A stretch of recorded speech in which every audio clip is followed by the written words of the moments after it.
अस्सलामुअलैकुम दोस्तों। तो कैसे हैं आप लोग। दोस्तों 65 मिलियन साल पहले एक एस्ट्रॉयड जमीन से टकरा गया था जो 60,000 फी घंटा की रफ्तार से सफर कर रहा था। इसकी वजह से 100 ट्रिलियन टन TNT के बराबर धमाका हुआ था और इसके नतीजा में 200 किलोमीटर चौड़ा गड्ढा बन गया था। इस वाकया ने एक आलमी तबाही का आगाज किया जिसकी वजह से जमीन पर जो भी जिंदगी मौजूद थी वो 80% तक खत्म हो गई। स्टीफन हॉकिंग की आखिरी किताब में उन्होंने लिखा था कि एस्ट्रॉयड से तसादम ऐसी चीज है जिससे हमारा कोई मुकाबला ही नहीं है। आखिरी एस्ट्रॉयड हमारी जमीन से तकरीबन 65 मिलियन साल पहले टकराया था और अब ये दोबारा भी हो सकता है। तो आज की इस वीडियो में हम बात करेंगे कि एस्ट्रॉयड के बारे में, अगर वो हमारी जमीन से टकरा गए तो क्या होगा। तो ये जानने के लिए वीडियो को आखिर तक जरूर देखिएगा और अगर हमारी वीडियो अच्छी लगे तो चैनल को जरूर सब्सक्राइब कीजिएगा। तो चलें शुरू करते हैं टाइम को बगैर जाया किए।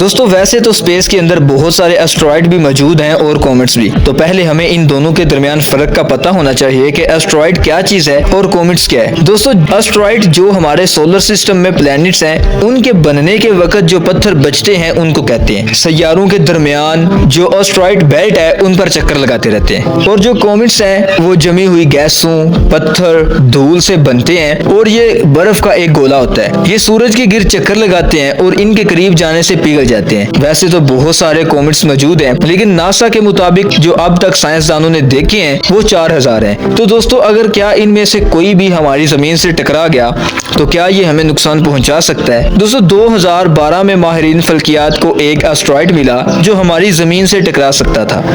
साइंसदानों के मुताबिक अगले 40 सालों में ये जमीन पर गिर सकता है, लेकिन ये 2013 में जमीन की सतह से काफी करीब होकर गुजरा जिसकी दूरी जमीन से 28,000 किलोमीटर थी। लेकिन इससे 16 घंटे पहले वो एक और एस्ट्रॉयड से टकरा गया जिसके बारे में किसी को पता ही नहीं था कि ये आने वाला है।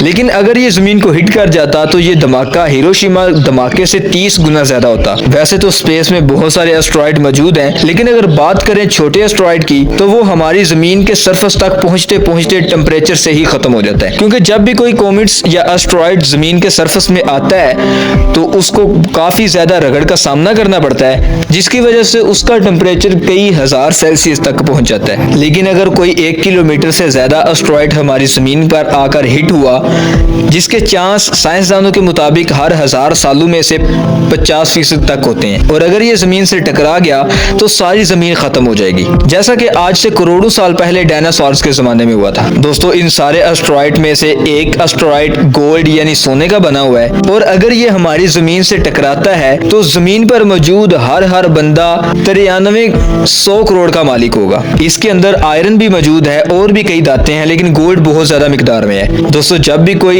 एस्ट्रॉयड जमीन के सरफेस में दाखिल होता है तो इसकी स्पीड 50,000 फी घंटा होती है और इसका टेम्परेचर हजारों सेल्सियस तक का होता है जिसकी वजह से जमीन पर पहुंचने से पहले ये आधा पिघल चुका होता है। दुआ करें कि यही सोने का एस्ट्रॉयड हमारे हुक्मरानों में से किसी के सर पर आके गिरे। Just a joke. तो दोस्तों आई होप कि आपको ये वीडियो जरूर पसंद आई होगी और अगर आप इसी तरह की इंटरेस्टिंग वीडियो देखना और सुनना पसंद करते हैं तो चैनल को सब्सक्राइब करें। Thanks for watching this video. अब हम मिलते हैं इसी तरह की न्यू इंटरेस्टिंग वीडियो में। तब तक के लिए अपना बहुत सा ख्याल रखिएगा। अल्लाह हाफिज।